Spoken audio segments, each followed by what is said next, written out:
everyone. Welcome to the Tulsa World Opinion Podcast. I'm Ginnie Graham, the editorials editor, and I am with Ken Busby, the CEO of the Route 66 Allowance, the Alliance, and We make allowances also for alliances. It's all good. the It's all Allowance, good. and also Cultural Czar, which is important because I have no culture or taste, and I need to understand what is happening with the Crybaby Hill statue thing. So I fully admit that I was not paying attention to this because there was a mayoral race, and Right. I have to be targeted in my outrage. And public art has never been the bar for me, but I'm in the minority apparently because this exploded last week. Please take a Yeah. few minutes to explain what is happening with the Crybaby Hill public art statue. Okay. I'll give you the best of my knowledge from what I've observed and heard and seen, Okay. and so forth. But so Crybaby Hill, obviously, has a long history, and of course now associated with Tulsa Tough. But its location is proximate to Cyrus Avery Plaza and what we call the old 11th Street Bridge, now the Cyrus Avery Route 66 Memorial Bridge. So this piece of land is really important from a historic standpoint.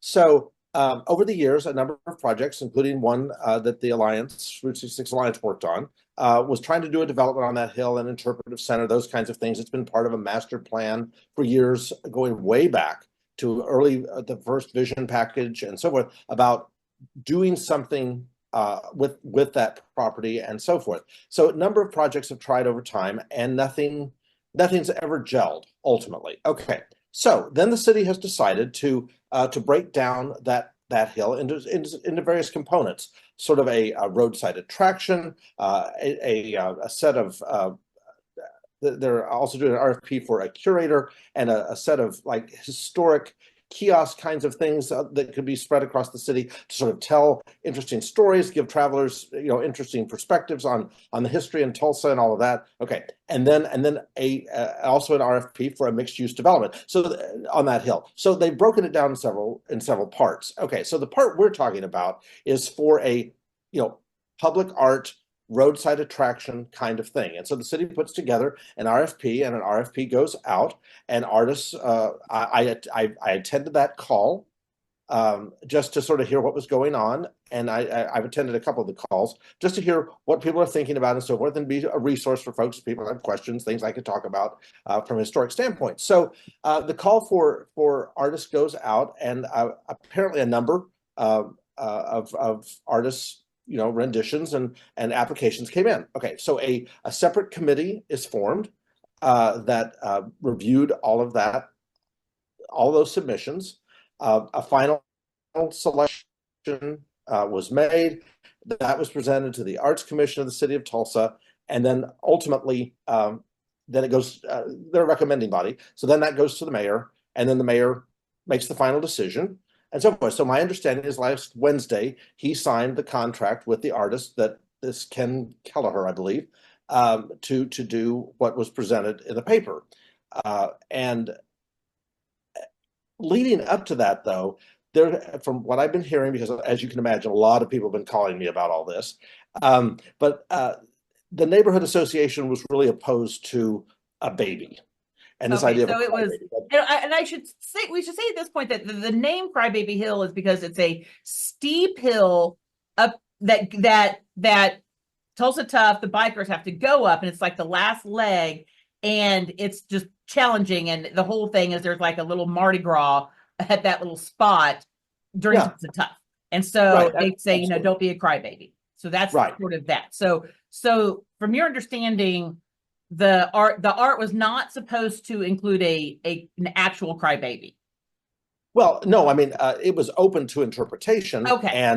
and so the artist and so what that was selected did a crybaby. Right. What I hear from the neighborhood association, and what I'm sure you've seen, and well, in your reporting of it, and on news channels and so forth, is that the neighborhood really vociferously opposed a crybaby and a giant crybaby on the hill, stating for the fact that there's much more to Crybaby Hill than just that. I mean, that's for a a 1 day of a 3 day race that's amazing attraction for our community, but there's so much more to it. And neighbors were hoping to have something that really made people stop and sort of engage more with the community and with, taking selfies, but, spending some time in the community and so forth. And so they felt, from what I'm told and what I've read and heard, I mean, that this just didn't meet that criteria, and they really wanted another option.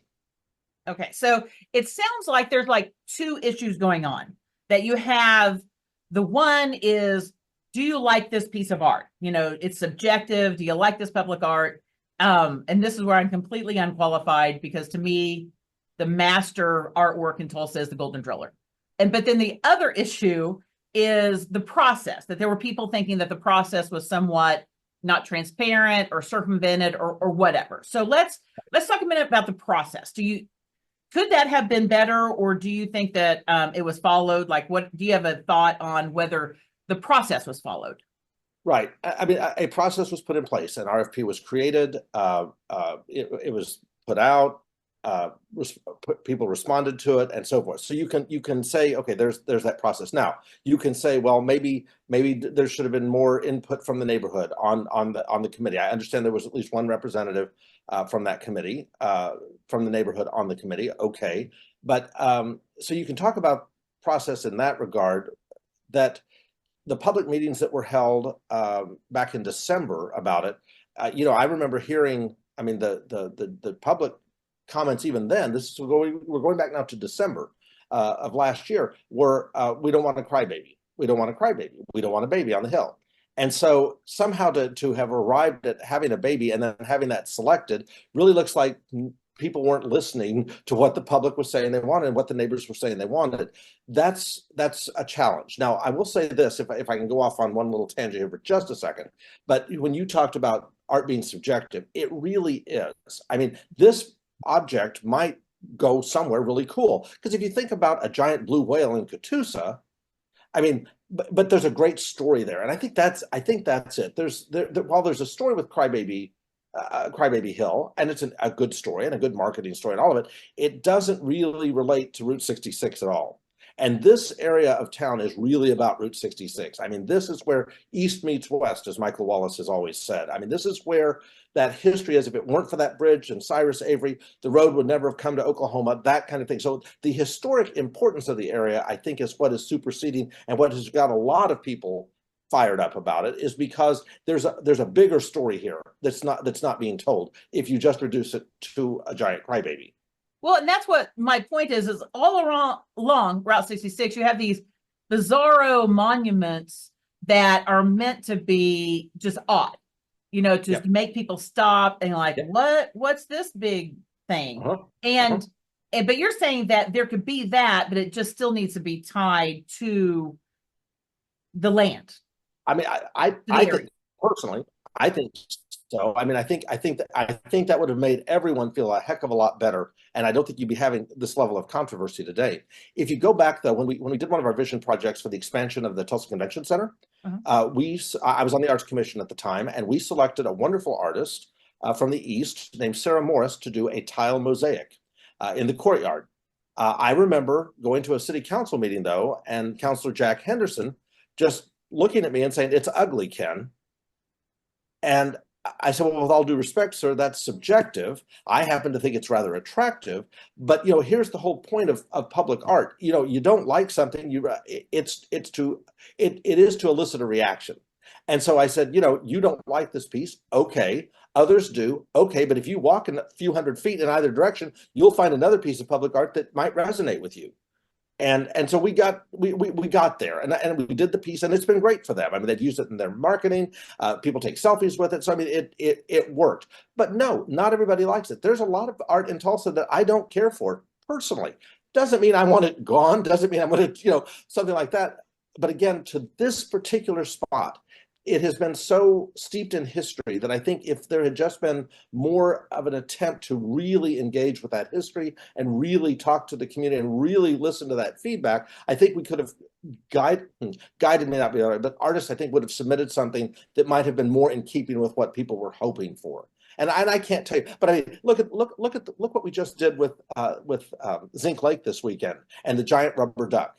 Now, a giant rubber duck on the hill makes no more sense either. Probably makes about as much sense. Well, actually, it makes less sense than the blue whale. But I think a cute little rubber duck people might have gotten excited about because, oh, it's just cute.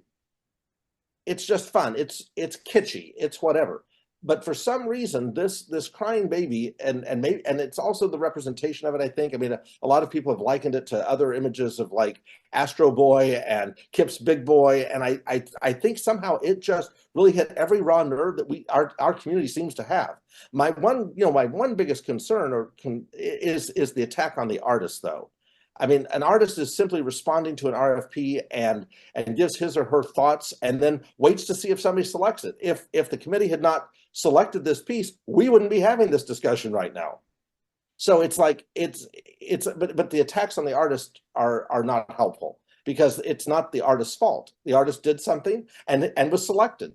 And so it's like, oh, okay, you cannot like the process, you cannot like whatever, but here we are. That is a good point. You'd brought up that had the RFP been written different, the artist might have envisioned something different. So they are just responding to what the community, the city of Tulsa, is putting out there. But I do have to ask, is the Golden Driller one of the things you don't like in Tulsa? Because this could change our relationship. It is not going to change our relationship because I love the Golden Driller. I think it's awesome. And you know what's funny about it?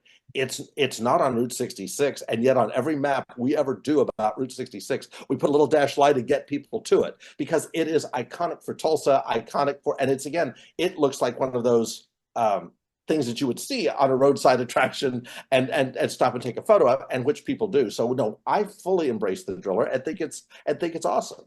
But there are things like that I'm sure there are people who hated it, that think it's weird. And, sure. I take people to when I have people from out of town, sure. The Golden Driller and the praying hands at ORU, because that has an interesting backstory itself. So some of these things might seem weird at the time, but we kind of grow into it. So absolutely. No, we do. And that's sort of some of what's been put out on social media from the artist. It's like, well, so sometimes the things are controversial. It'll grow on you. Just wait for it. I think Blake Ewing made that comment too. Just wait. It'll grow on you. And it might, but it's causing such consternation right now.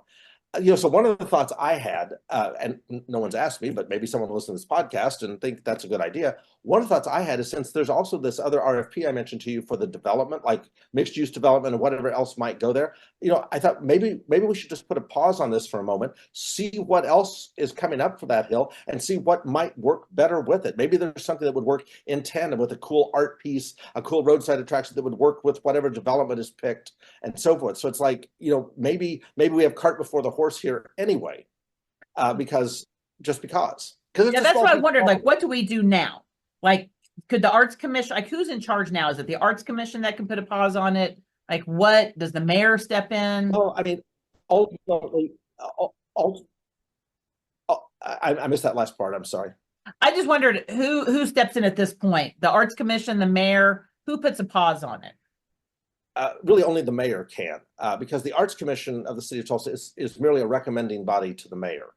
And I heard from their meetings and so forth that they had actually thought a pause might be the better thing to do, or reconsider some of the other art that was submitted, and was told that the timeline is such, we've got to keep this moving. There isn't time. It's really the mayor's decision, and it is. Ultimately, he has the decision. And so, because the Arts Commission, as I said, is a recommending body, so it would really be up to the mayor if he wanted to pause this for a while, or look at something else, or consider the other RFP or whatever. It's really up to him. Again, a process was followed. This is just where we are. But again, to everything that I'm hearing, reading, seeing, like you are, it's just people are feeling like their voices were not heard.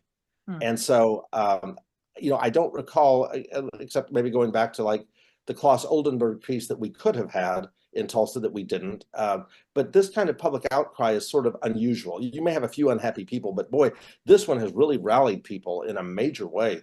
I'm glad people care about art. I'm glad people are responding, but would they for anything else? And I don't know. I think it's just because as you mentioned, the Mardi Gras atmosphere that happens during Tulsa Tough. I think people are just really animated on this particular subject.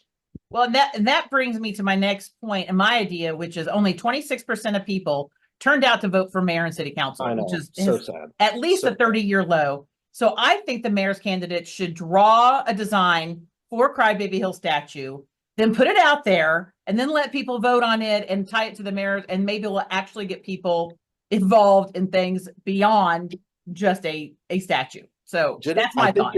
I think you're onto something, Jenny. I really do. Wow, that could be really cool. Let's Actually, just tie it all together. But yeah, so, but I did want to ask, like, I thank you for coming on here and explaining it. And you also have, well, people out there, Ken has written an op-ed for this weekend, sort of going over this controversy, but also looking at past public art and the controversies and things that were said when those went in. So this is not new or unusual to Tulsa, but like you said, no. it has created such a huge outcry that maybe it's worth taking a pause and things. So people should read that on Sunday. Oh, well, thank you. Thank you. I hope everyone enjoys that. But that is an interesting point. And because, I mean, I'm now hearing, we're actually getting national attention on this. I mean, I hear that New York was in touch with the Homeowners Association like yesterday. And I'm like, really?